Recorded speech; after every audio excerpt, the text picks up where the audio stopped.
মালয়েশিয়ার প্রধানমন্ত্রী আনোয়ার ইব্রাহিমের সঙ্গে বৈঠক করেছেন বাংলাদেশের প্রধানমন্ত্রী তারেক রহমান।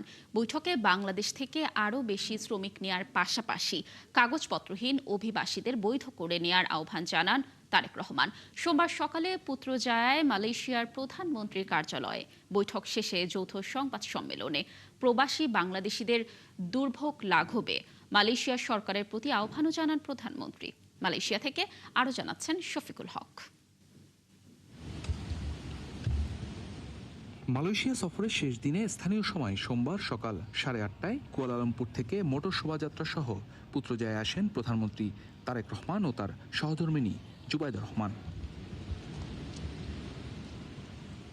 পেটদানা পুত্র ভবনে পৌঁছালে প্রধানমন্ত্রী তারেক রহমান ও জুবাইদা রহমানকে উষ্ণ অভ্যর্থনা জানান মালয়েশিয়ার প্রধানমন্ত্রী ও তার সহধর্মিণী।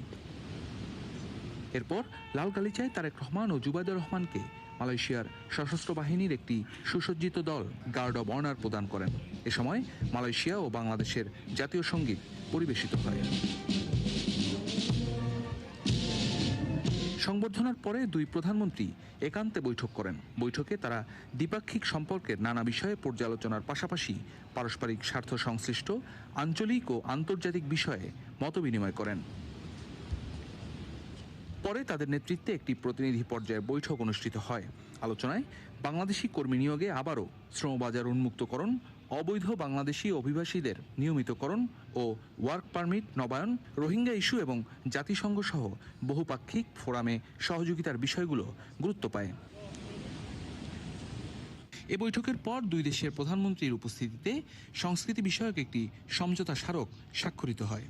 এছাড়া সন্ত্রাসবাদ দমনে গবেষণা ও সক্ষমতা বাড়াতে সহযোগিতা এবং বিনিয়োগ সংক্রান্ত একটি দ্বিপাক্ষিক দলিল বিনিময় করা হয়। এ সময় দুদেশের পররাষ্ট্রমন্ত্রী দলিল দুটি বিনিময় করেন। এরপর দুদেশের সরকার প্রধান একটি যৌথ সংবাদ সম্মেলনে অংশ নেন। I requested His Excellency Prime Minister Anwar Ibrahim to consider recruiting more Bangladeshi workers as well as to open labor market as soon possible. Now, human resource cooperation, particularly the workers, has been firstly critical.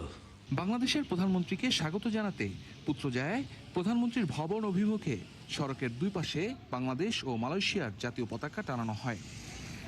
পাহাড় সম ঋণ নিয়ে যাত্রা শুরু করেছে তারেক রহমান নেতৃত্বাধীন সরকার। লক্ষ্য এখন দেশের অর্থনীতি পুনরুদ্ধার করা।